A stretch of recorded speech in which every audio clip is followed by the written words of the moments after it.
4차원에 대해 예전부터 생각해왔고 3차원에 사는 우리로서는 도저히 4차원을 설명할 수 없다는 걸 깨달은 사람입니다. 우리의 3차원적 생각 안에선 4차원을 증명할 수도 상상할 수도 더욱이 필요도 없다는. 아무튼 궁금한 건 이겁니다. 2차원 면이죠. 가로와 세로밖에 없습니다. 그럼 높이가 없지요. 그럼 부피도 없네요. 부피가 0이면 없는 거 아닌가요? 뭘까? 없는데 있다니. 참나 원 참나. 나 원참. 원나참. 안녕하세요. 지식틀지기입니다. 먼저 답변 드리기 전 이미지 저작권상 화면과 음성이 고르지 않은 점 양해 바랍니다. 영상을 끝까지 시청해주시고 좋아요 한 번씩 눌러주세요. 영상을 만드는 사람에게 큰 힘이 됩니다. 답변 드리겠습니다. 차원에 대해서 일반적으로 1차원은 선, 2차원은 면, 3차원은 공간이라고 생각합니다. 그렇기 때문에 4차원으로 들어가면 막혀버리죠. 차원에 대해서 이해하실 때 이렇게 생각하세요. X차원은 어떤 지점의 위치를 결정하기 위해서는 X개의 값이 필요하다. 1차원부터 생각해 보겠습니다. 위 말대로라면 1차원은 어떤 물체의 위치를 결정하기 위해서 하나의 좌표 값만 있으면 됩니다. 흔히 선이라고 말하는 이유가 바로 이 때문입니다. 간단하게 1차원적인 것을 떠올려 보면 수직선이 있습니다.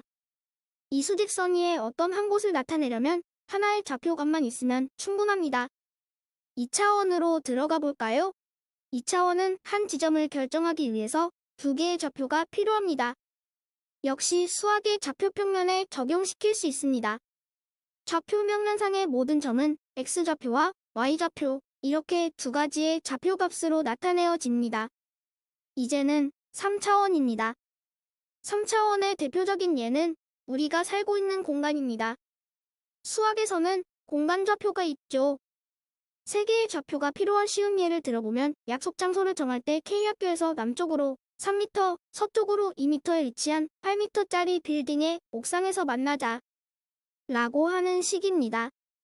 여기서는 남쪽으로 3m, 서쪽으로 2m, 높이 8m라는 세 개의 좌표를 사용했습니다. 마지막으로 4차원입니다. 4차원이라면 어떤 지점을 결정하는데 4개의 좌표가 필요합니다. 여기서는 새로운 예를 들지 않겠습니다. 3차원에서 예로 든 약속 장소를 가져와 보죠.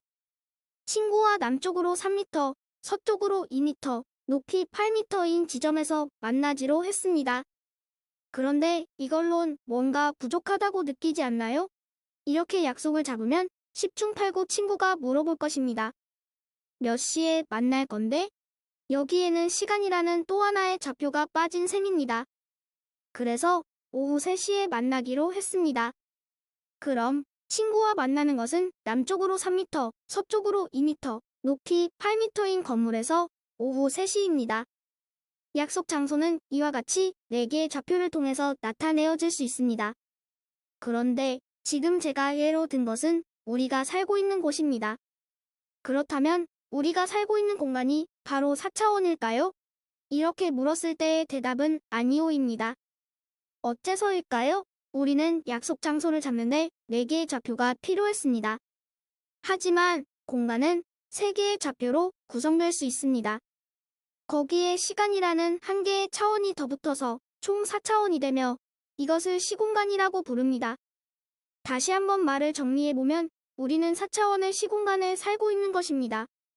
이렇게 생각한다면 4차원 또는 그 이상의 차원에 대해서도 직관적인 이해는 도모할 수 있을 것입니다. 물론 물리학에서 말하는 10차원이라든가 11차원이라든가 하는 많은 차원을 논할 때는 모두 시간은 1차원뿐이기 때문에 나머지 차원은 모두 공간입니다. 하지만 이 점에 대해서는 직관적으로 이해하시기 바랍니다. 2차원의 경우도 마찬가지입니다. 우리가 살고 있는 지구는 분명 3차원입니다. 하지만 이것을 상공에서 쳐다보게 되면 마치 하나의 평면 지도를 보는 것과 같을 것입니다. 좀 더 쉽게 말하기 위해서 직접 지도를 가져와 보겠습니다. 우리는 지도에서 한 지점을 지정하기 위해서는 두 가지의 좌표만 있으면 됩니다. 바로 위도와 경도입니다. 세계 지도에서 우리나라의 위치는 위도 몇 도, 경도 몇 도 정확히 몇 도인지 모르겠습니다. 로 정할 수 있습니다. 앞에서부터 말했지만 차원에 대한 이해는 어느 정도는 직관적인 이해가 필요합니다. 지금까지 지식 들찍이었습니다. 다음 영상은 더욱 호기심 많은 질문들로 데이트될 예정입니다. 구독하시면 일상생활에서 가끔 궁금한 질문들이 함께할 것입니다. 지식과 상식 얻어가세요. 감사합니다.